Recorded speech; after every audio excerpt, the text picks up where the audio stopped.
Good evening, everyone. I am Dr. Nalini Kaushik, and on behalf of IHW Council, welcome you all to the second edition of Breast Cancer Action Month. In our today's discussion, the idea is to reflect on various approaches and the best practices being employed across the borders to tackle breast cancer. Forward, let us take a look at what we started last year on this particular subject and where we stand today. Can we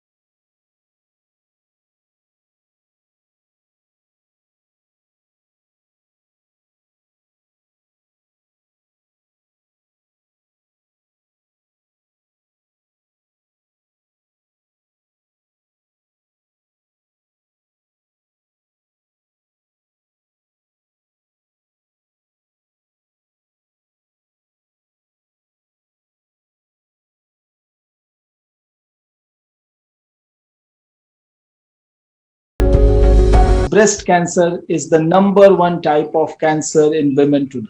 मुझे आज breast cancer action day से उम्मीद है कि जागरूकता और उपायों के बारे में लोगों को बताकर हम देश में ज़्यादा लोगों के बीच कैंसर होने से रोक सकते हैं. I'm confident that the contribution of the Integrated Health and Wellbeing Council will certainly help in checking and treating cancer.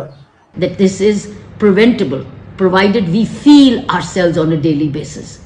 We love our bodies, we value them and take care of them. Awareness around cancer, awareness around women health, awareness about around all the artificial things that we engage in, and vanity has its own impact on our health, and I think it's time to turn the tables on the other side. In order to defeat breast cancer, it really takes a village. In other words, it's take a holistic approach, not a silo approach. The problem is really at two levels. One is, like I said, with the media centering a lot of communication around what is significant in that month. And the second is, as a society itself, we just don't want to mention the word breast.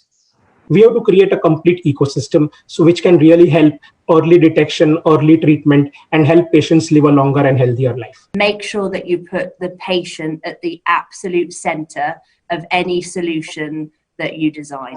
We have to educate them to do their self-examination first and to encourage the women to go for tests, which is very, very important. I see role for each and every one to come together and, make this Indian healthcare system a very robust one. Nothing stronger, this applies to than cancer prevention as well as early detection.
Thank you. So basically, this was a glimpse of on the inception of our journey that we started last year as Breast Cancer Action Month. It showed us that, not only it is very important to talk about an aspect such as breast cancer, but it is also relevant because This is one of the most a cancer of really high incidence in not only in India but across the world, but also a treatable cancer if diagnosed at a right time and at a right stage. So breast cancer, it is the most diagnosed cancer amongst women worldwide, and it accounts for 1 in 4 cancer cases globally. In 2020, as the world grappled with the deadly pandemic, there were alongside 2.3 million women who were diagnosed with breast cancer, and around 7 lakh women amongst them succumbed to cancer-related death. In fact, it won't be wrong to say that the incidence of breast cancer is equally high or maybe more in high-income countries as much as it is in the low-income countries, in fact. At present, there are approximately 14 lakh cases of breast cancer in India, which is a grave concern, especially in the metropolitan cities of the country. Now, according to the National Cancer Registry Program in India, these estimates are only going to exponentially increase in the next 5 years. Now, while some say that breast cancer treatment is a highly effective one, so there's no need to worry. However, the rampant increase in the cases, as well as the associated mortality, puts our attention to the other side of the coin. And amongst the many challenges that we face, the most basic ones when it comes to breast cancer is lack of awareness, some aspects related to behavioral changes, delayed screening, delayed diagnosis, cost of treatment, amongst many others. And reflecting on the same, we have with us today a very esteemed, very distinguished, and a very diverse panel of experts who would be decoding challenges related to breast cancer and help build a constructive discourse on the way forward. We have with us today Mr. Love Verma, who is the former Health Secretary with the Government of India, Dr. Amit Rauthan, who is the HOD and Consultant Medical Oncology, Manipal Hospital, Bengaluru, Dr. Yogendra P. Singh, Professor of Surgical Oncology, Tribhuvan University Teaching Hospital, Institute of Medicine, Maharajgunj, Nepal, Ms. Anu Acharya, she is the CEO of Mapmygenome. Last but not the least, Dr. Thomas Lameris, who is the Head of Market Access and Alliance Management, Asia Pacific, Novartis. A very warm welcome and a big thank you to all of you for joining us today. And without further ado, I would like to bring in our panelists, our first panelist to initiate our conversation. So, Dr. Amit, you are the subject expert here with us, in the house today. So, it would be great if we could, set the broad context of our discussion with you. And if you could just help us understand, start with the understanding the India situation when it comes to breast cancer, that, what are the breast cancer related statistics in India and what have we really done about it so far? Over to you, Dr. Amit. Thank you, Dr. Nalini. Thank you for having me here. So India is a very, very large country, and we have a huge population, and we have a very diverse population. And what we have been seeing over years is our breast cancer incidences are rising tremendously. We have moved to that stage where breast cancer is leading cancer in India, even if you put all the cancers in men and women together. It's not only the leading cancer in women. So earlier we used to say breast cancer is the leading cancer in women. But even if you put the men together, we are leading there. If we had the Globocon 2020 registry, which actually looks at the incidences and the mortality, and we saw about, in 2020, there were about 1.8 lakh women diagnosed with breast cancer. And unfortunately, if you look at the mortality simultaneously, about 50% of those patients have a mortality. So we have a mortality of 90,000 per year in the Globocon 2020 data, which is a very dismal statistics. So no doubt in India, the breast cancer incidence is very high. We earlier used to say it's an urbanization concept. You see a lot of breast cancer in the urban cities, but we are also seeing all over India, even in the rural cancers, we are seeing now breast cancer has become the leading cancer. And unfortunately, as you already mentioned, most of our cancers in India in breast are detected in the advanced stage, and that's why probably the mortality also is very high. Absolutely. Thank you, Dr. Amit, for really setting the context, because incidents and the difference between the rural and the metro and all of that, these are actually the things that we are going to be decoding in today's discussion. We have with us Dr. Yogendra. I think he had to drop out because of the network issues, so we will have him back because he would be putting, giving a context of Nepal, a neighboring and a friendly country, neighbor for India. And it would also be important for us to understand, what the region is facing when it comes to breast cancer. So we will have him with us in some time. So we would now move on to Mr. Love Verma. Sir, thank you so much for joining us today. We know that you've had a great experience working with the government and working in the health sector, and you've also held the position of the former Union Health Secretary in India. So technically, I would take the liberty of saying that you've been on the other side of the table. You've been a decision maker, seeing the reality of the increasing incidence of cancer in India from the government's perspective. So if we ask you that if you could put if you could put a light on the growing incidence of breast cancer in India, and what do you think that what the government has been doing when it comes to breast cancer from so what would be your take on that? So first of all, let me congratulate Integrated Health and Wellbeing Council for taking up this very important issue during this month, which is the Breast Cancer Awareness Month. And I think already the statistics have been laid out before us and they're really frightening. In fact, what is said is that after the age of 20, every woman should self-examine her breast and she should do it within 3 days of her monthly cycle. Yeah. So that is very important. I think, there's a gap between knowledge, KAP, knowledge, awareness and advocacy and practice.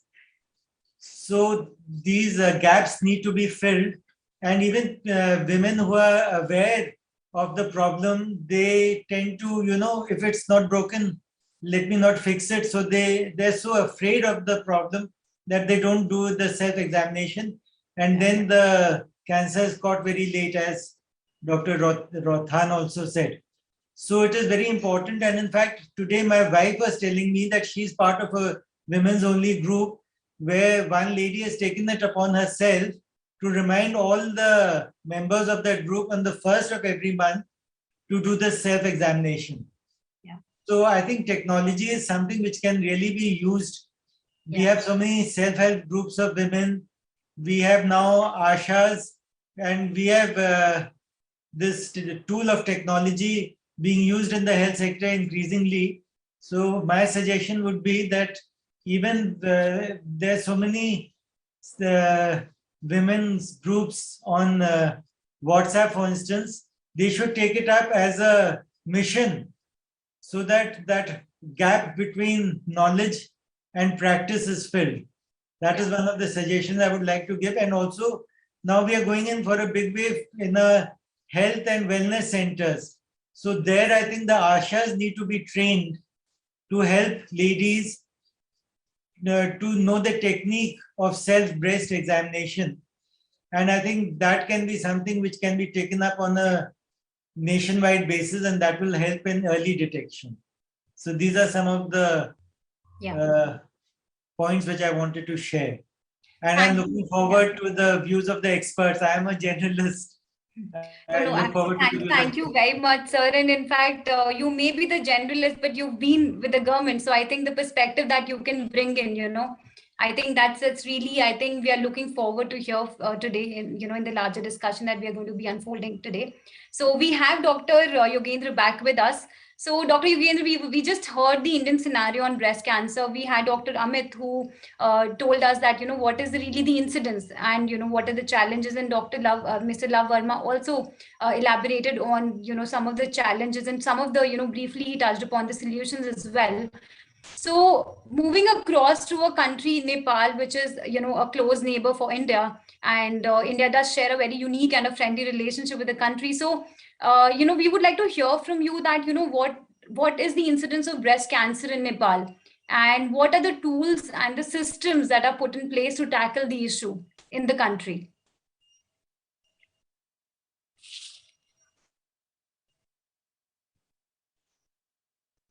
So you're on mute. Could you please unmute?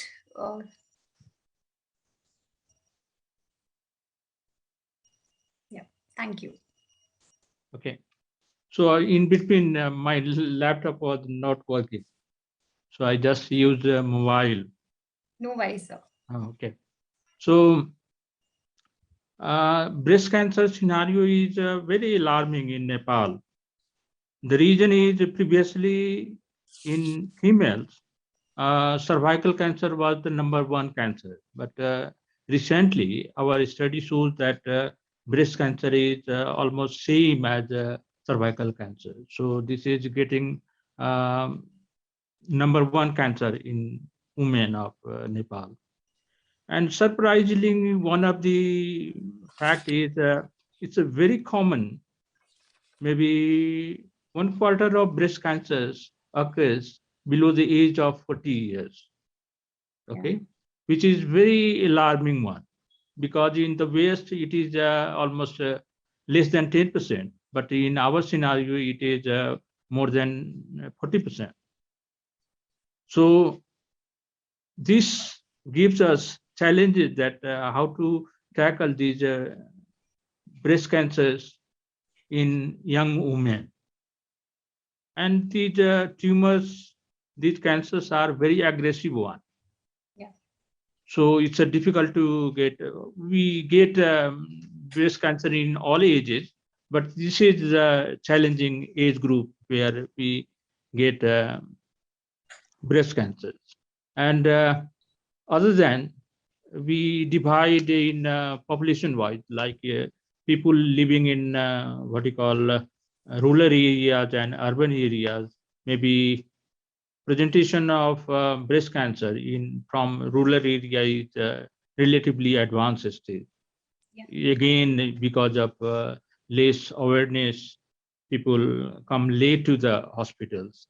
And maybe in rural areas, these detection facilities as well as the treatment facilities are not adequate one. That's the reason they present quite late in hospitals. But in urban areas, like in Kathmandu, we have patients relatively, what you call, this is early stage cancers also. Recently, we get early stage cancer because of this awareness and detection facilities. People come for a screening program as well. So we have started community-based as well as hospital-based breast cancer screening program. And recently, we have also combined this integrated approach for breast cancer, like we combine with cervical cancer. So at one screening point, one day, we screen for breast cancer as well as cervical cancers. All right. Thank you, Dr. Yogendra. And I think it's good to hear. I mean, there are certain similarities when we look at country like India and Nepal. There might be some socioeconomic indicators which are slightly different in the two countries. However, if we look at the age-related incidents, or we look at the urban-rural divide that you just mentioned, I think those are the sort of maybe the similarities. Also, both the countries kind of have similar at least when it comes to the incidents. And I think you talked about the integrated approach, and I think in the due course of our discussion, it would be great if we can hear more from you on the integrated approach that the health systems have adopted in your country. But right now, I'll just move on to Miss Anu. And Miss Anu, so far we have heard 3 experts on our panel who talked about the incidents, and this incidents, be it in India, be it in Nepal, it does show us, sort of that undoubtedly there is some sort of complexity, and it's a huge threat, for a certain age groups when we talk about breast cancer. However, I think Mr. Love Verma also mentioned the role of technology. He briefly pointed on that particular, that technology has actually given the assurance of transforming the cancer space. And you, I think, are really, at the intersection of science and technology, and you work in that particular space.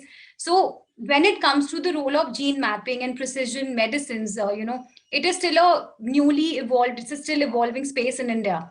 So how easy or, how difficult do you think is it to deploy such precision technologies in a country like India? And how different is the situation, across the world? I'm sure you must be, witnessing same technology involving in many other. So what would you, would like to share with us on that? Thank you, Dr. Nalini. I think it is true. I think I've seen that the statistics are alarming, and I think like everybody else pointed out. But I think like most of the other panelists also mentioned, I think the problem I think are in India and in Nepal and neighboring countries is late detection. And I think genetics can help in that aspect, because it's not just about looking at your genetic profile, but while in the process of doing that, you're also looking at a very detailed family history. And I think when you do that, I think a lot of people don't even know about their family history. So you're looking at not just understanding just the risk for contracting a disease, but you're also actually understanding what has happened with the rest of your family members, understanding the role of lifestyle, which also contributes to cancers and so on. So I think one is that creating that awareness in terms of saying that, are you doing genetic testing just after you are being diagnosed, or are you doing it before you're doing that, right? So one is the preventive aspect of doing genetic testing, which will help people understand if they have certain kinds of variants that might put them at risk, but two, that also to help them understand what kind of lifestyle is likely to make it worse or better.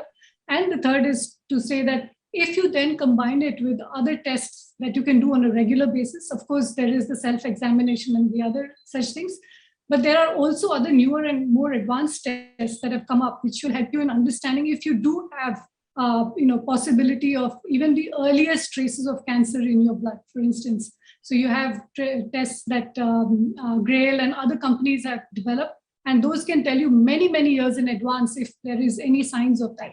And I think the moment you know that, I think it helps us in improving the outcomes for any individual.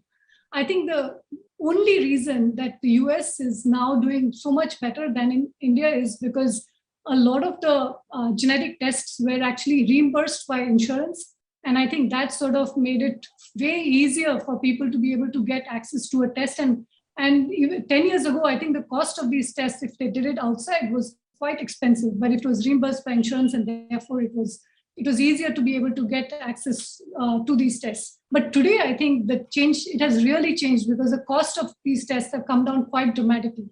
So it's coming down to about 6,000-7,000 rupees, which makes it a lot more affordable for at least a lot of the middle class and people living in the cities. And also they can just order it online. You don't have to have access to a hospital and so on. So I think that's the sort of change that we are seeing now, that it is becoming easier to have access to this. And I'm only talking first about the preventive part. There are also many things that genetics can help in terms of saying, how do you use genetics in terms of treatment? How do you use genetics in terms of saying, is there a specific variant in the family and so on? But for right now, I think that's sort of the most important thing, at least according to me, would be to be able to make these tests as accessible and make it as cost effective, so that it becomes easier for people to get access to them. Absolutely. Thank you so much. And I think you talked about that, I think if I sum up that, instead of reactive approaches, preventive approaches, one is the need of the hour. And if we talk about precision medicine, it is more of, on the preventive side itself. But however, people's awareness, doctors' awareness, and the larger community awareness about preventive health, the adoption of precision medicine is dependent on that particular awareness aspect of it. We will come back to the reimbursement part that you talked about, because that's one of the challenge that we face in India, whether we talk about, any health insurance schemes, and, because adoption of these practices is also dependent, on, because given the out-of-pocket sort of, systems that we have here in India, a reimbursement approach is really, the most, it's sort of a very critiqued kind of a, aspect that we see in the health systems in India. And I think we should be discussing about that as well today. But moving on to Dr. Thomas. So Dr. Thomas, you represent the solution provider side. We have heard all the panelists, talking about that. So many, these are like all the challenges that can possibly be, happening, or the breast cancer space is facing. We have talked, I think we have sort of touched upon, we have taken names of all those kind of, aspects, that these are the challenge areas. But, what do you think, like, as a solution provider, you have, the when it comes to adopting various approaches, that different countries or different health systems have taken towards prioritizing breast cancer. So what are the top best practices that, could be suiting the Indian context, or the middle and the low income countries? What should we be looking at?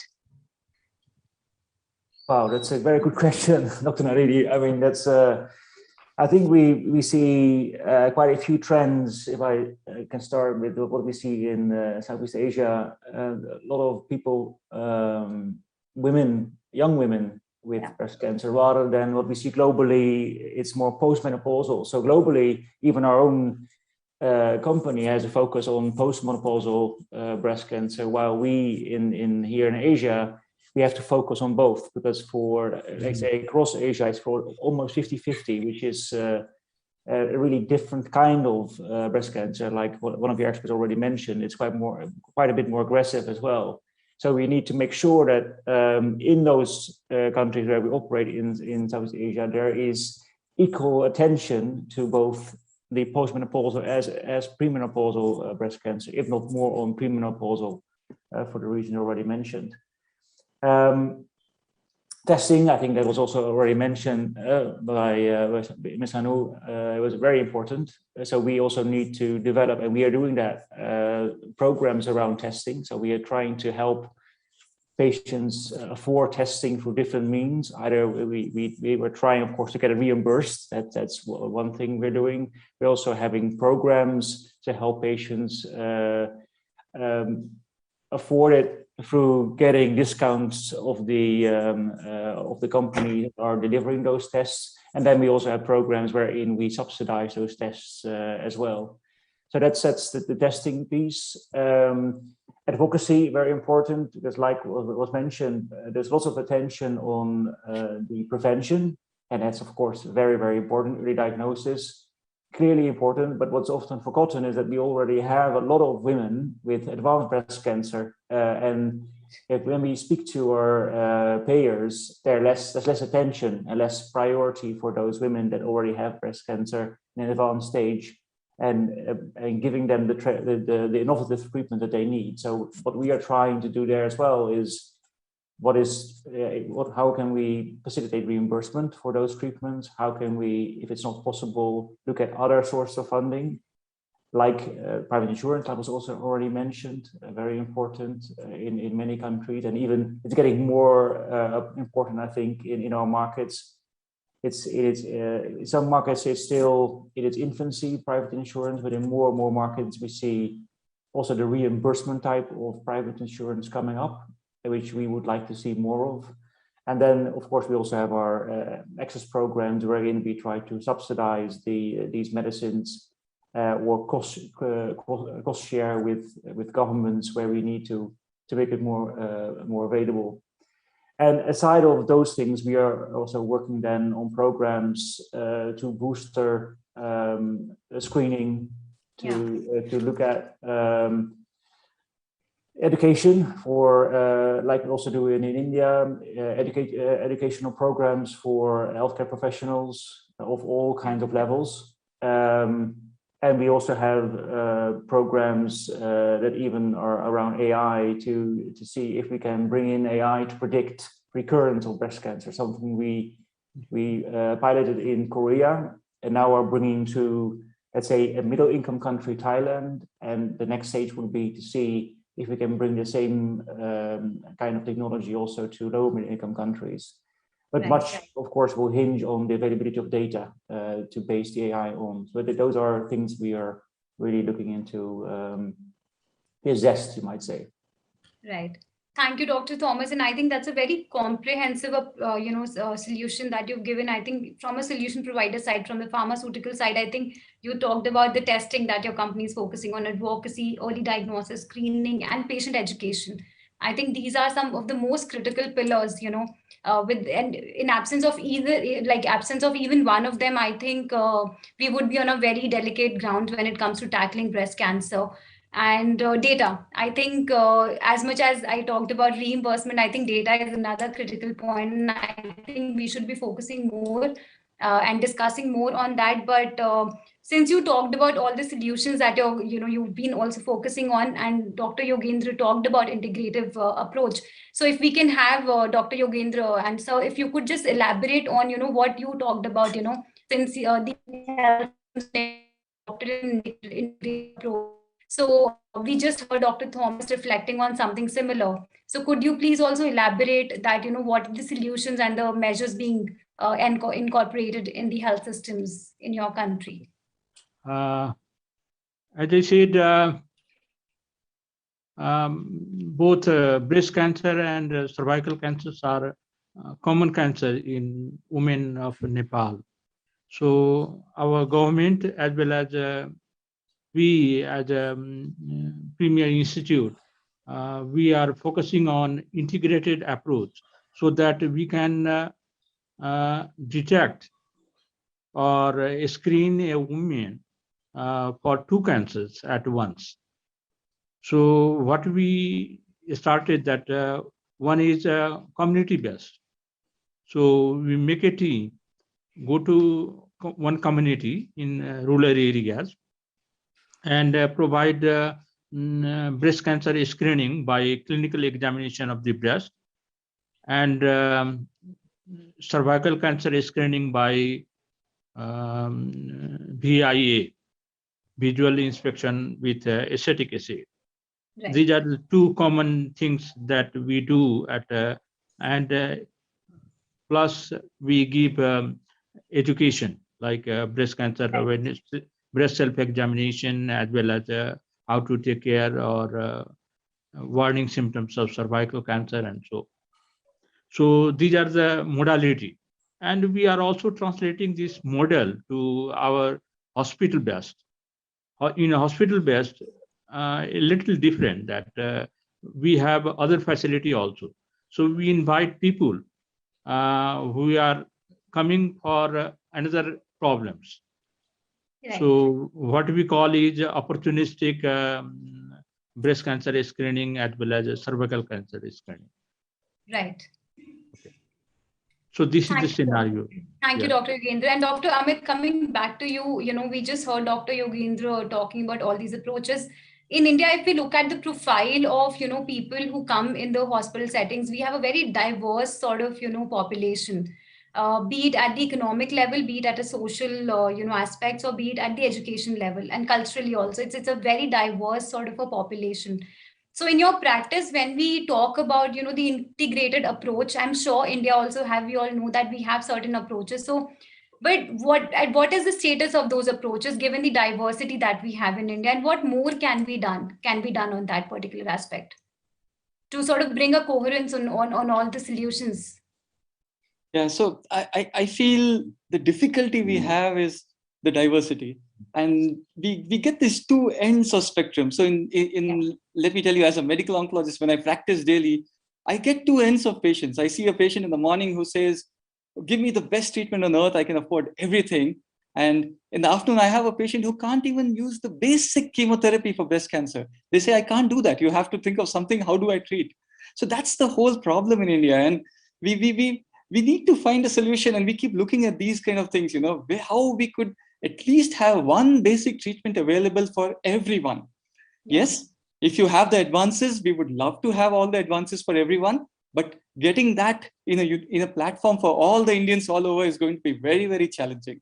Yeah. So as I say, even in diagnosis for breast cancer, so we start off with screening. One thing is separating screening out from the treatment. We kind of think screening should become so universal, it should be there everywhere. It should not be alone the regional cancer centers or corporate hospitals or small hospitals running programs. Screening programs should be universally done. And if that cuts into a kind of a uniformity, that's something that's being taken up by more and more. I think that's something getting accepted in India much more. So one is people are accepting screening in breast cancer, and that's something which has changed again. I see this change in the last 10 years. Right. But when it comes to treatment, that's where the difficulty is coming. And that's where we need to kind of get help from various sectors, get help from the government, that we get kind of a treatment approach which can be given to everyone when they come in with a diagnosis of breast cancer. Now, In diagnosis, now it has become universal in breast cancer, at least, that every tumor with breast cancer, when diagnosed, gets a ER, PR, HER2/neu testing in terms of an IHC testing to subdivide which type of breast cancer is it. And this has sort of become very universally accepted all over India. So even if you go to a very rural center, a small cancer center anywhere in India, it will be done. The ER, PR, HER2/neu will be there. So that's sort of integrated into the practice. We want to get to the next level, as Ms. Anu mentioned. We need to get to a level there where genomics gets integrated into the breast cancer. That's where the West is already there. That genomics for them becomes a natural thing to go to. For us, getting even a BRCA 1 and 2 testing has started off. More and more people are accepting that. But getting a complete genomic testing is impossible. We would say even in our corporate hospitals, it's only about 10-15% patients who'd have a genomic testing available. So this is somewhere where we want to get to, that we can at least have some basic testing for everyone uniformly. And then, of course, those patients who can afford the best, who want the best, we integrate these and add on things for all of them. Absolutely. Couldn't agree more with you on that, Dr. Amit, that, where we are with our adoption of technology, I think India really needs to sort of, take a revamp approach and adopt more, nuanced approaches of the medical sciences. So Ms. Anu and Mr. Love Verma, I think my question is that, like we have been now talking about the universal screening. Yes, it is becoming sort of a normalized practice in a country like India, where, of course, given the diversity, a decade ago, it was really difficult to convince women, for various reasons, to go for a regular screening. While it is becoming a normalized practice, but the problem, as we know in India, is that women's health is one of the most neglected topic, be it from the policy making or be it in a household where women's health is given the least priority, or it has given a second-hand, behavior, So when it is about, and now we are talking about a cancer which has such a, high incidence, right? How do we prioritize? Because screening again is a second step then, right? First is that women's health needs to be prioritized. So how do we first of all prioritize women's health?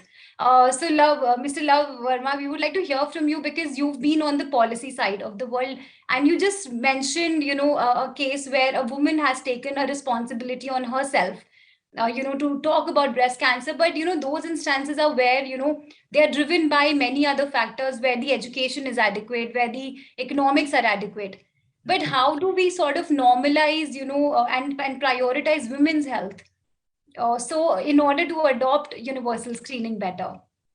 I think that will have to be a very long-term project.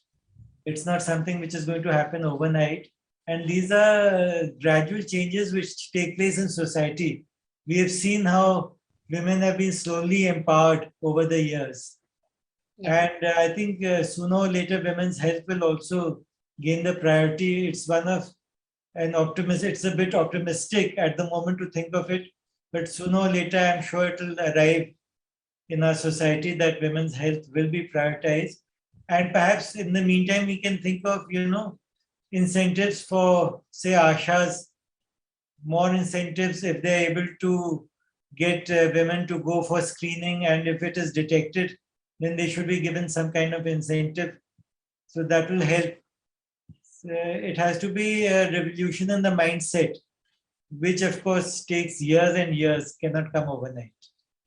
Right, absolutely, completely agree. And I think incentivization has always been, one of the approach that we have anyways incorporated. And Ms. Anu, again, talking about behavioral negligence, do you think that it is not only India? Do you think that many other countries also face similar challenges, or it is very unique to a country like India? And how we can firstly overcome that if we have to adopt universal screening and early treatment, early diagnosis kind of, modalities? So I think when you take what happened with vaccines, so I think one is in India, if you got it free, you did it. I mean, I think a large portion of the population actually did it, took a vaccine when they were given an opportunity. So I think in India, we don't have such a big problem of resistance in terms of getting something done, if there is somebody who's willing to pay for it. Now, there is a certain section of society who has the ability to pay for it. It's not as expensive as it used to be. But there is also a big portion of the society who cannot afford to pay for it. So if I had to do something, I think one is to be able to not distinguish between men and women, take everybody's blood or saliva at the time they are born and put it in a bank. And then whenever there's a possibility, you can screen that population based on certain health parameters. You do a questionnaire, you figure out which segment of your population is at risk, and then be able to use that banked DNA to be able to get that thing done, right? So one is to be able to do that. The second is, I think we have to as a country, so one is, can we get somebody to be able to do that? And the second is, I think there will be other countries where also there'll be some small population that will be averse to doing some kind of test. And there's, in India, I think a bigger problem is more the fear of knowing, which I think they don't realize that actually 90% of them will be able to get treatment if they were detected early. So I think that's the sort of knowledge that we need to make sure that they are aware of that statistics. I think in that case, then you look at, I think India is quite a value-based society. So we will look at that value and say that, okay, if that is a possibility, I think I'm getting an overall ROI on this, we will go ahead and do it. So I don't think India is such a bad country to have a universal screening program. I think we just need to figure out the modalities of how we're going to pay for people who cannot afford it. Yeah. Absolutely. And I think I have a follow-up question to you that, yes, we need those modalities, and you talked about reimbursements, right? So do you think, because we do have a universal health coverage program by the government of India, the government is actually sort of, if we, put it in this way, that government is trying to move towards all of that. Yes, if we compare it to many advanced countries and Western countries, yes, we are evolving slowly on that. But if we have to get there, because we keep saying that, we need those, but solutions are being put in place. So in your opinion, what do you think that what more can be done? And how do you sort of, what is your take on, the already existing insurance programs that we have in India? Are they helping the case?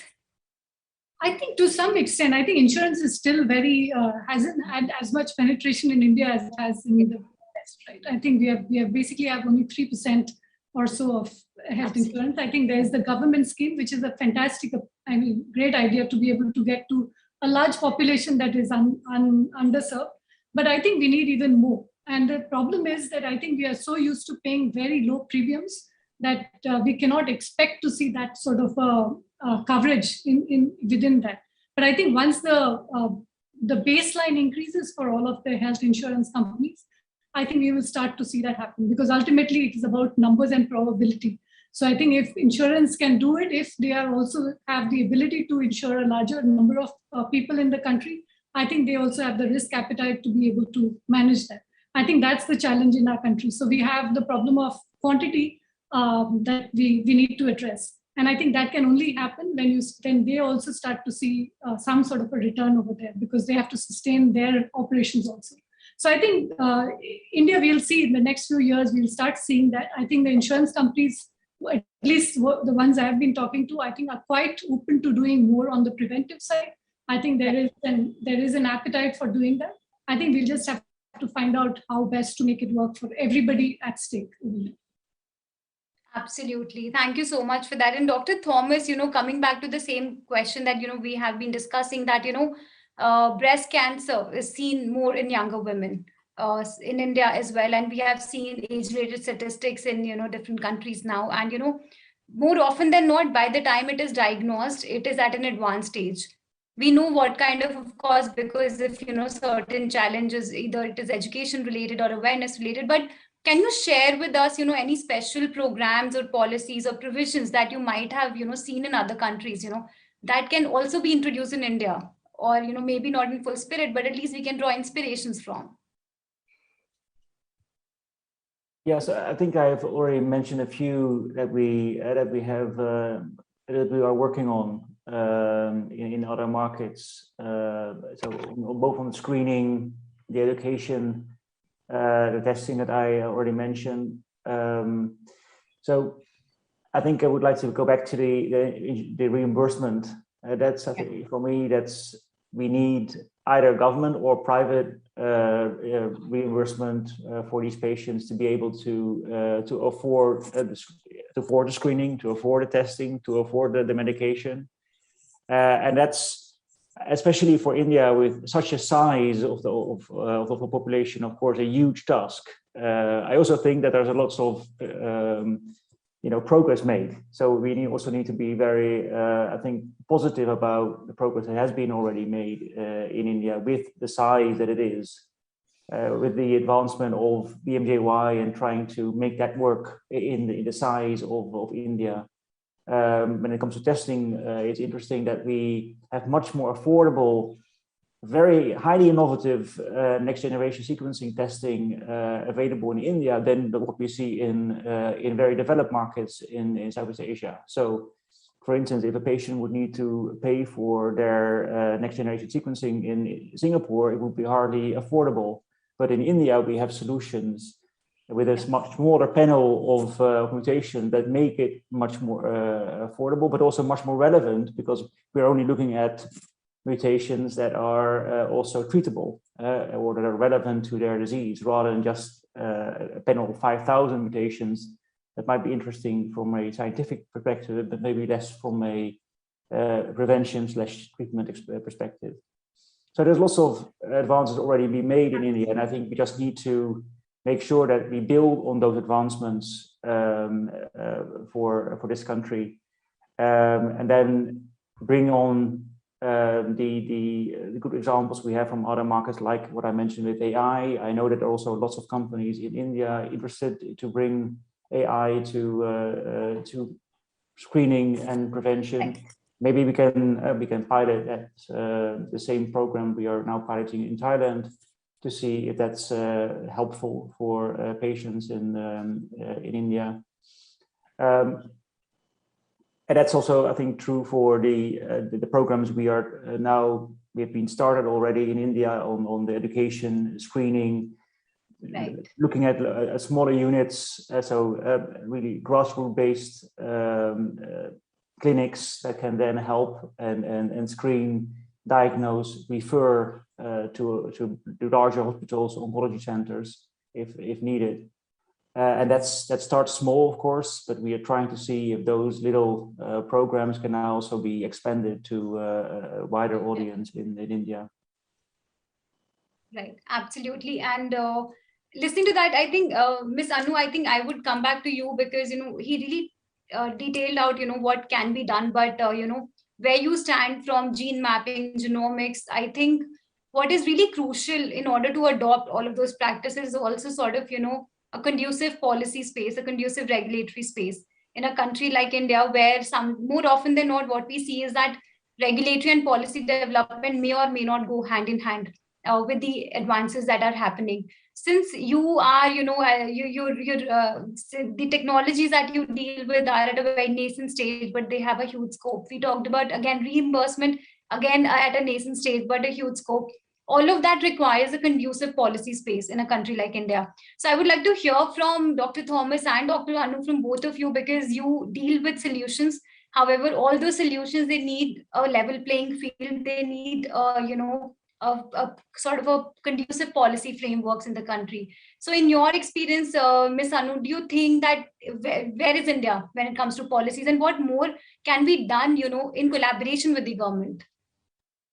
So, I mean, I look at it in two different ways, right? One is there are some countries, for instance, I think if you look at countries like, the UAE and others, where basically they have done this for all their citizens. They've taken it upon their responsibility, and they said, we're going to go and sequence, 1 million people, or we're going to sequence, like the US said, we'll do 1 million. And then they said, so there are certain, countries where it's the governments have taken on that responsibility to be able to do that for two reasons. One is for data, and the second is to be able to get to a point where it becomes easier to be able to treat, because you have now a mechanism of screening.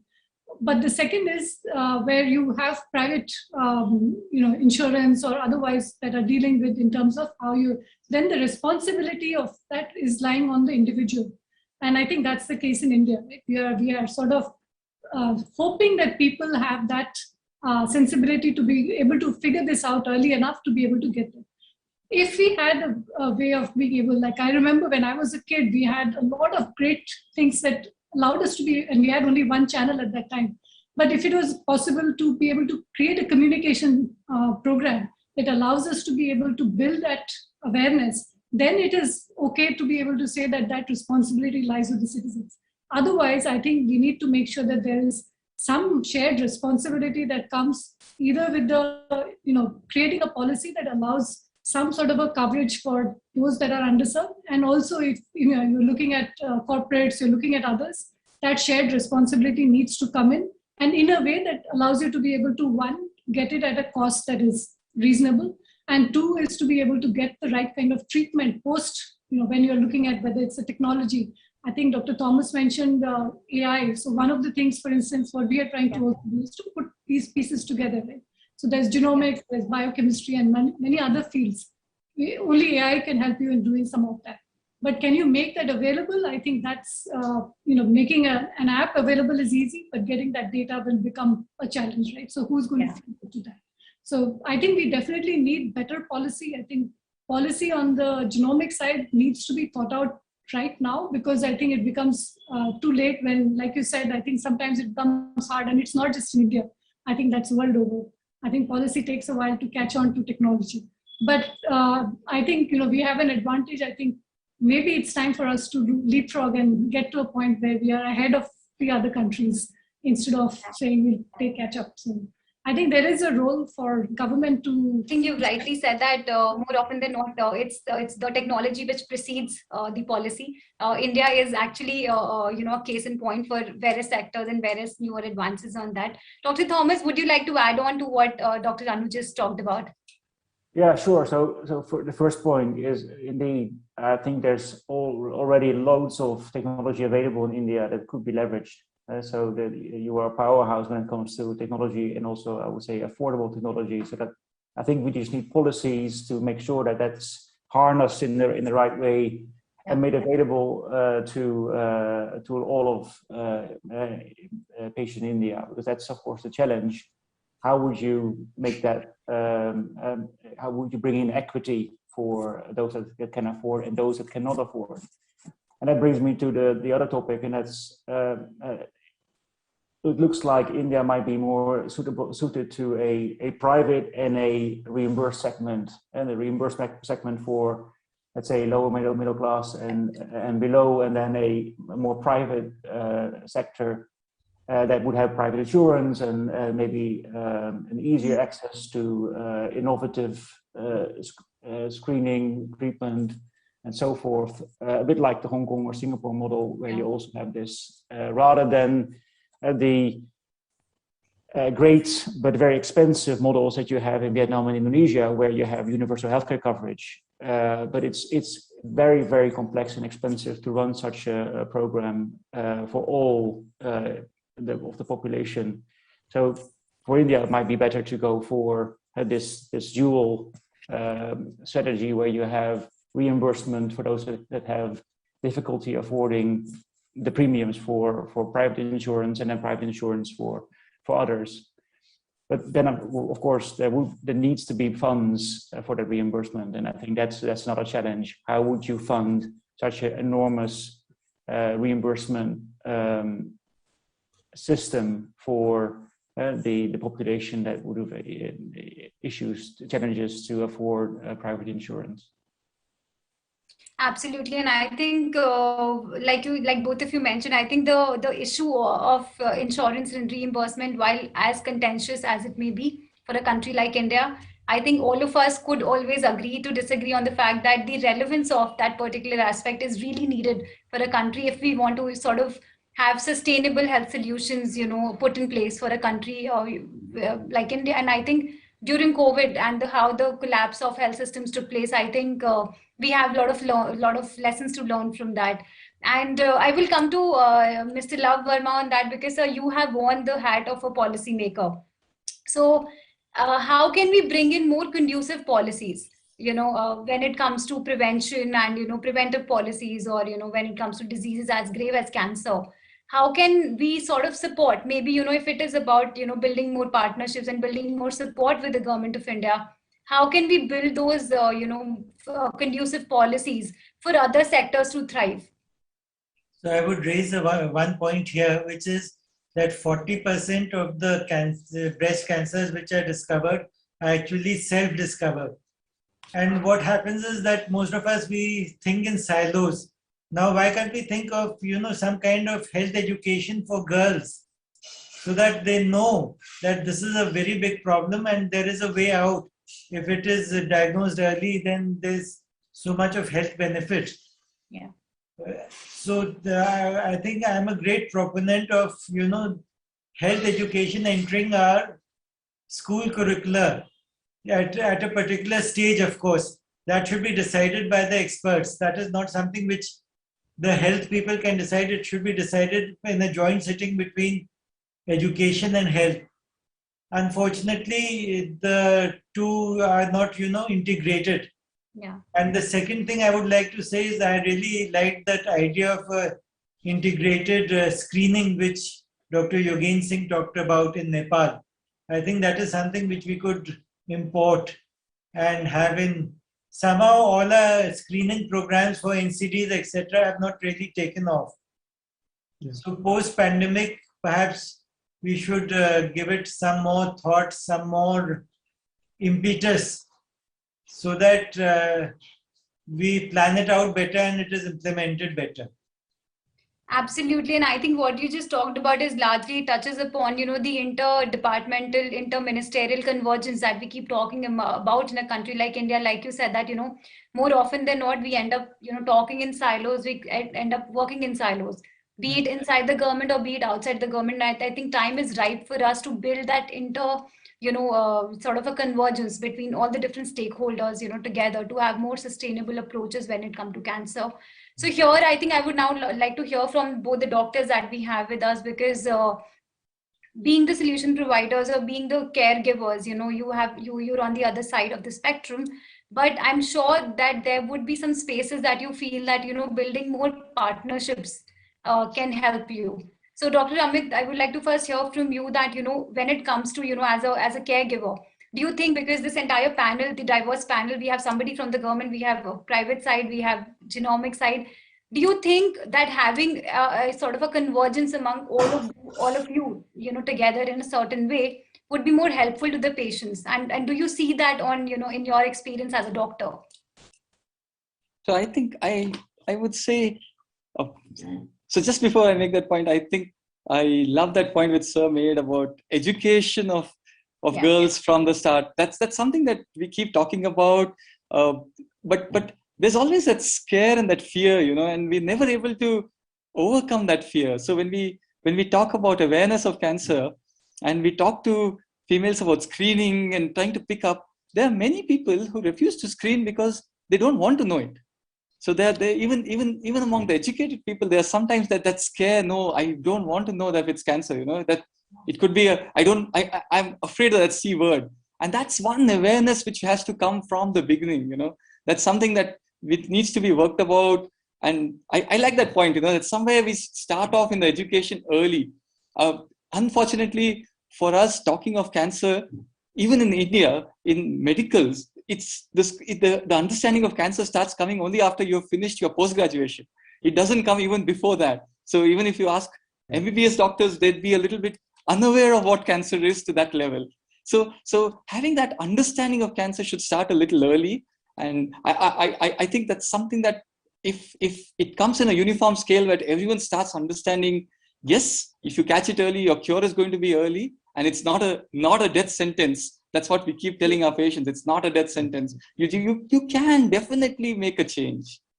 Right. So sorry for digressing. Yeah. So absolutely, it's a very pertinent point that you mentioned, and I think I would like to take the liberty and intervening that I think it's just a matter of somebody who brings that topic up, and that how can we change the education systems, because just 2 days back we heard the news that the Indian education system, be it at the school level or in the medical community, medical education, LGBT component has been introduced, and this is really commendable for a country like India, where we are not taught. All of us, like some of us who've gone to medical schools, learned that curriculum. LGBT was not something, the biology, the physiology of it was not taken up, even in schools. And as a result, we saw that in a country like India, the kind of challenges we faced with that. if that change can come with, of course, with right kind of advocacy, I'm sure these are also certain aspects which can be picked up. And it's just a matter of time of, that who amongst us would be taking, would be the torch bearer of that. So completely agree with you, Dr. Amit, on that point. And yeah, over to you. Yeah, so the point of integration of all of us together, I think absolutely that's the way forward, and that's the way we need to move.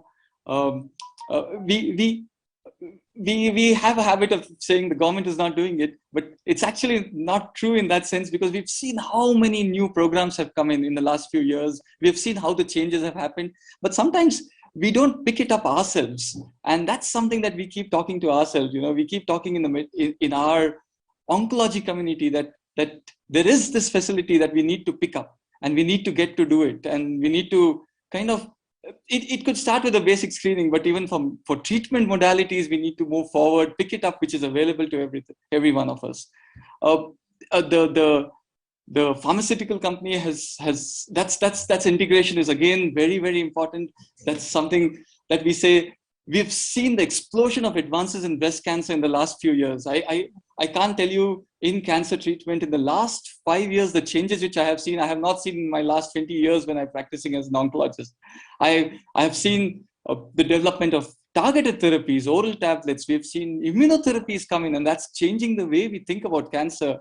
We've seen these biological drugs being integrated with cancer care. We have seen stage 4 patients getting cured to some extent.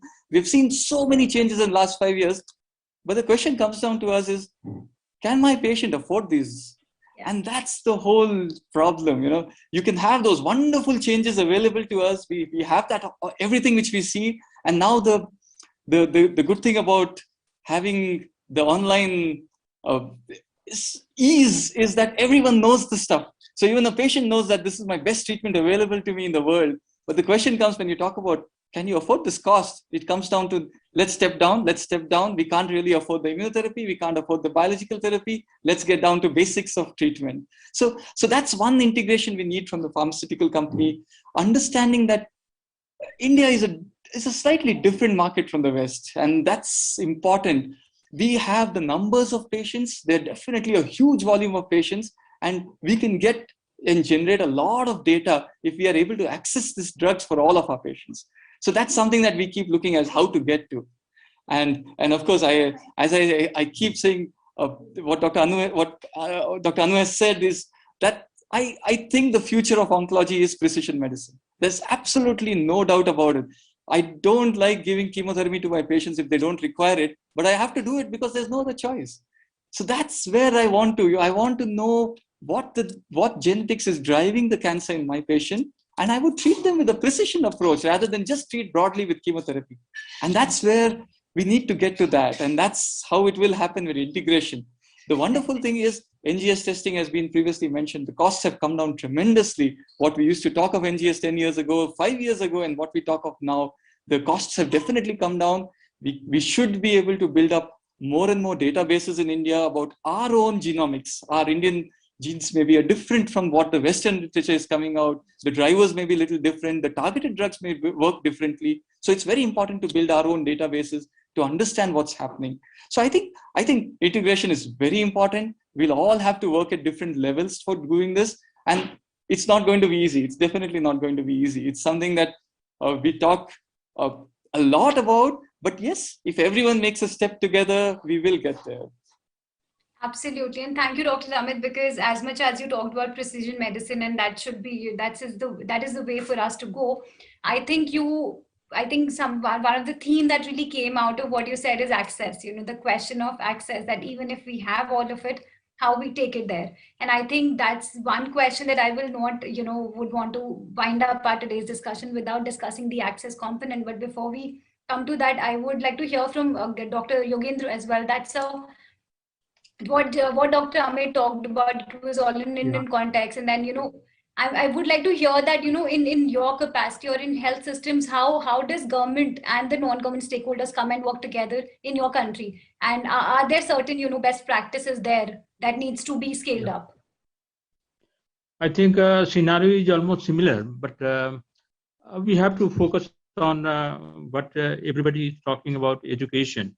And maybe there must be teamwork or integrated approach of this breast cancer management, because if you do not start with education, even education at schools, and I call integrated into whole education system, so that people understand, and not only cancer but also including this non-communicable disease, because one of the non-communicable diseases is cancer, and the risk factors are almost similar, so we can address that. And other than cancer, people are accepting well, like diabetes, hypertension, and there is a change in cancer understanding also. But we have to focus on education. We have to start at school level and then go so slowly. As Dr. Amit said, this is not after postgraduate and so. So in our medical education also, like starting from undergraduate examination, maybe we have to put this cancer chapter, different aspects of cancer in our undergraduate, and there is change in curriculum also.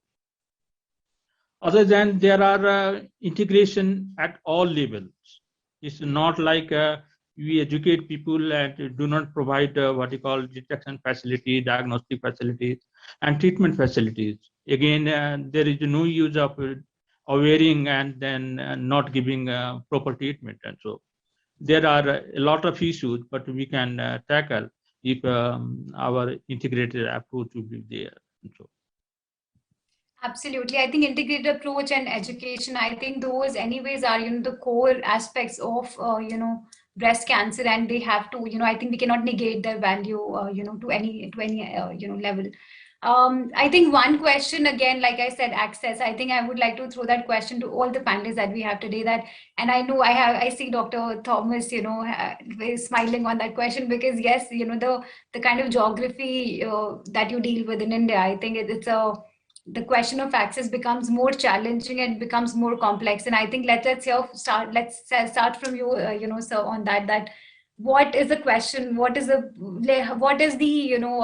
problems of access, that you face, or what can we do better? Because as much as the technology is, the penetration of technology is increasing, or the advancements in technologies are increasing, as much as our doctors want precision medicine to come, how do we take it to the people who really need it?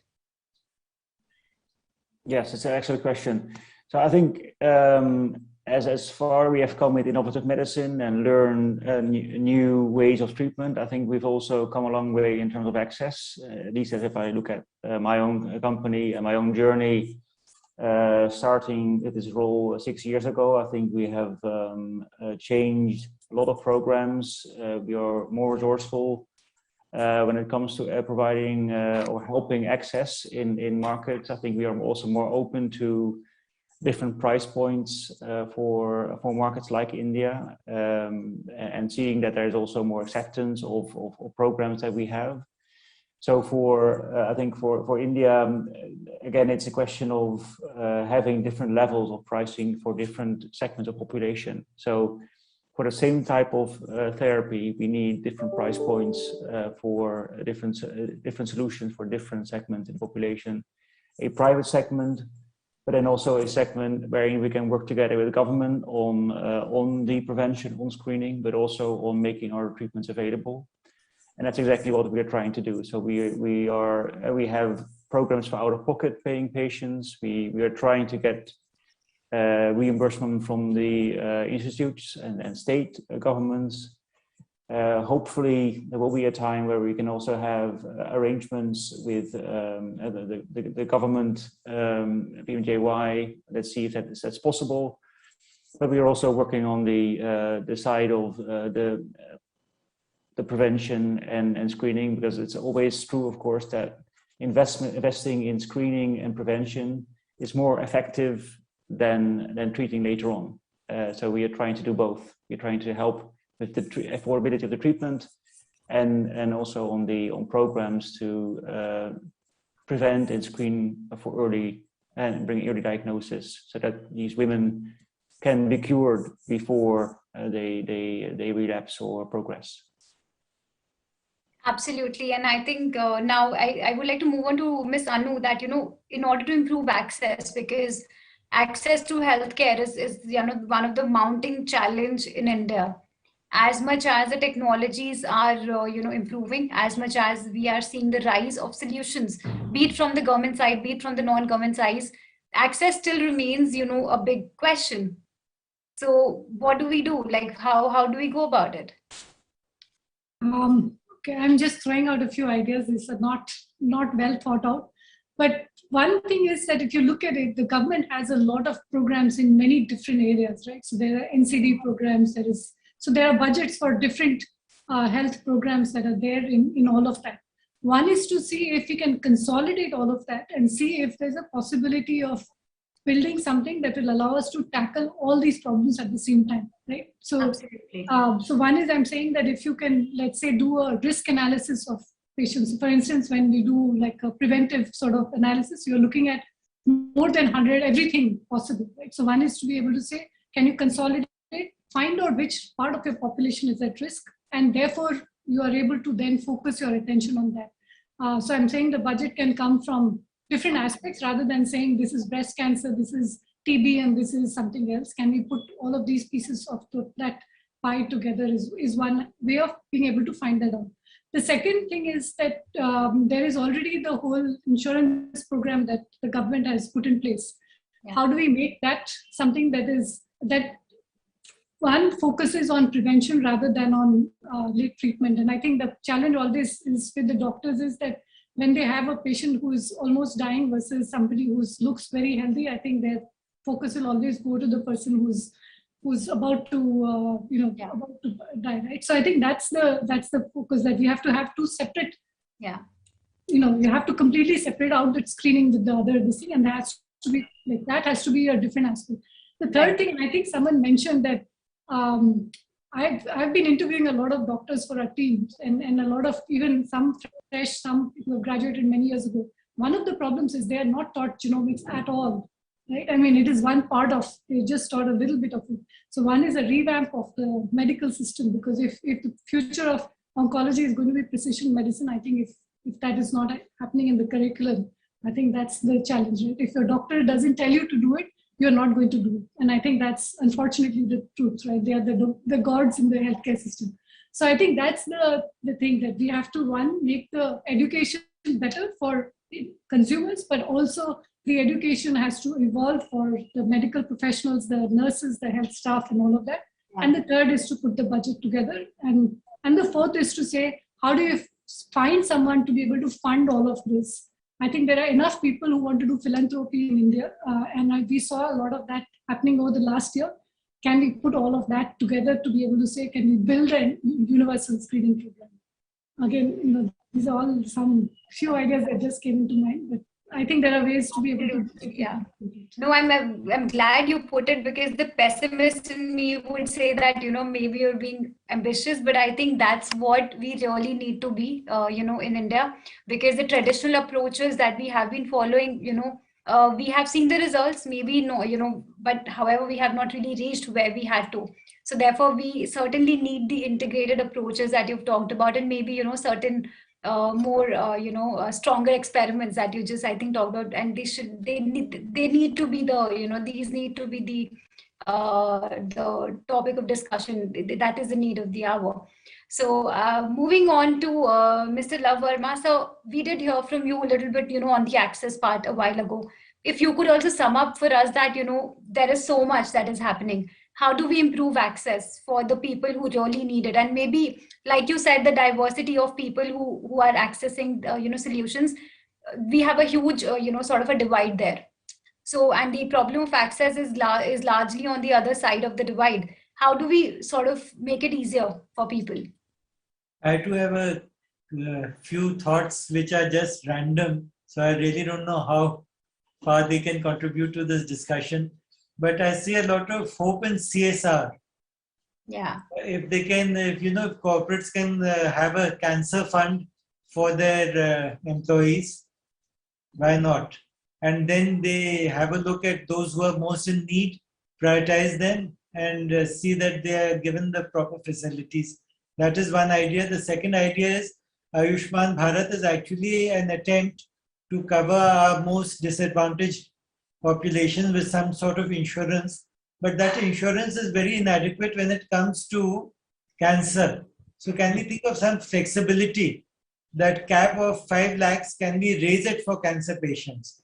Yeah. These are two ideas which came to me at the top of my head.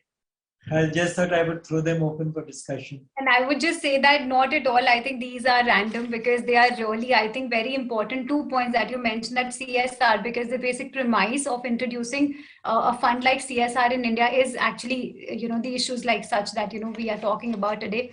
And second, you talked about cancer fund. I think, again, that's a brilliant idea if we can actually, reach to a stage where, the corporates and, people who can afford can build a cancer fund.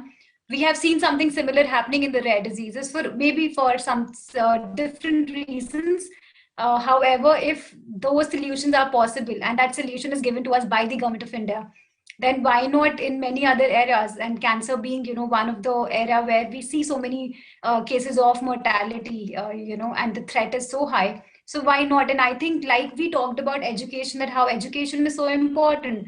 So if a corporate can introduce cancer fund, and accompanying and amalgamating that with institutional counseling, because education is not only important for girls who are in school or, women who are placed in rural areas. Education about cancer, education about breast cancer is as important for a woman who's placed in a corporate setup as much as it is for a woman in the rural setup.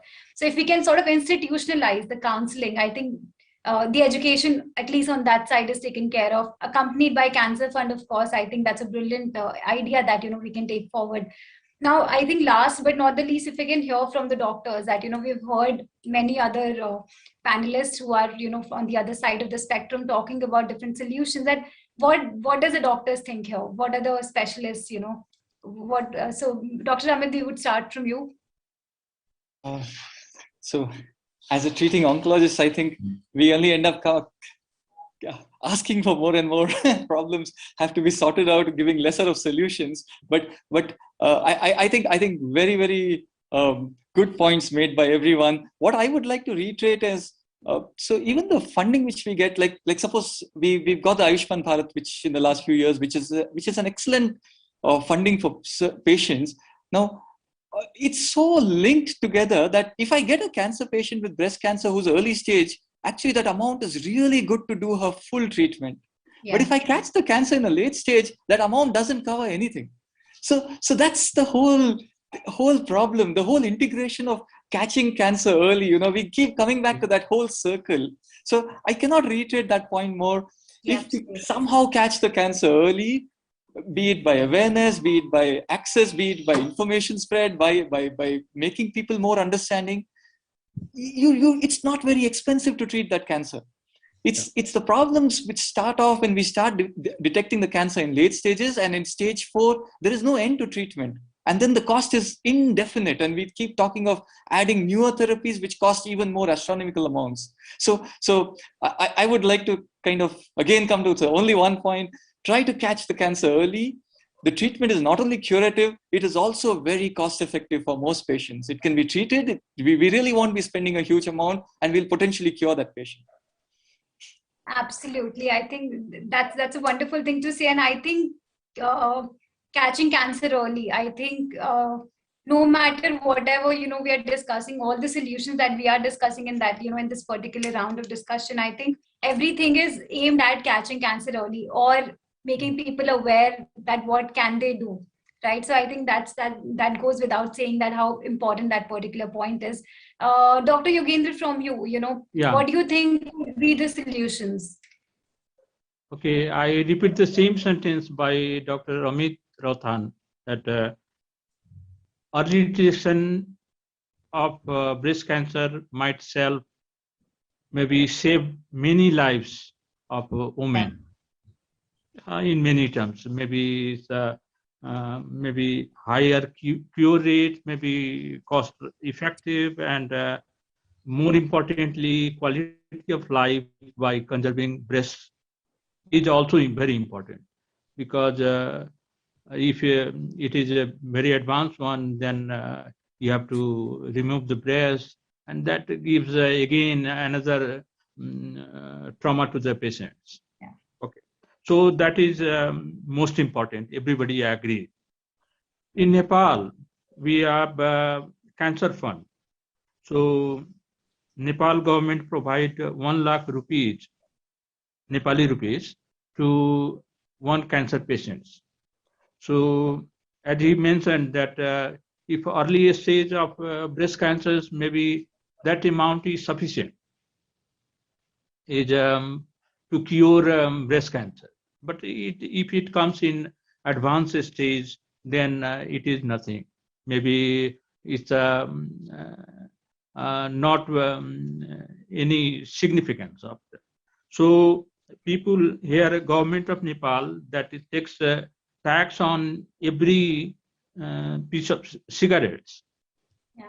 And they collect money and they give to cancer centers, government cancer, to give this kind of relief to the cancer patients. And another access to the cancer patients, there are 7 different states in Nepal, depending on geography and so. So our plan is to establish cancer center in every states so that people get treatment there. And only thing is to establish cancer center in each state is difficult also. But still, our plan is going to establish one center in each state so that it is easy access to patients of that state. Okay. Absolutely, absolutely. And I completely, sort of resonate and completely agree with so many points that all of us have talked about. And while we come towards, the closure of the session today, some of the key takeaway messages, if I can summarize, I think education comes at the top, without adequate education at all levels and at different, no matter where the stakeholder is placed, I think education is as important for a woman who is placed in a different geographic setting, but as well as education is equally important for the government and for various stakeholders who can also be the solution providers. Because if we have to catch cancer early, convergence has to be, a key priority. We talked about integration of technology, that how as much as the technology is sort of, evolving, it needs to be integrated in the health systems for it to yield the results that it is intended for. Another is convergence and coordination between various stakeholders, be it government or non-government. There has to be a partnership approach that needs to be sort of adopted if we have to, again, build more sustainable health solutions. And lastly, like all stakeholders said, that as much as they were skeptic of sharing the solutions, and like Dr. Anu said that, she's thinking aloud, Mr. Love said that, it's a random solution. But I think this is how many solutions in the healthcare are designed. So be it a cancer fund, be it utilizing CSR, or be it actually, utilizing the underutilized funds that we have in, by the government, because these are actually conversations that year after year we keep having with the government, that how can we utilize the underutilized funds in India. So I think if all of these could be integrated in a more systematic approach, I think we won't have the problem of, funds related problems related to access in India. So thank you so much for your time to all of our, panelists. And with this, we come to the close of our session. I can't thank enough that we are talking with all of you today, with this diverse panel. A topic which is as important as, as timely as it is, for many countries, and not only just, developing countries, but many other, advanced countries as well. So thank you so much for sparing your time. And I hope we keep spreading at least the message of building more awareness around cancer and around breast cancer. Thank you so much. Thank you. Thank you.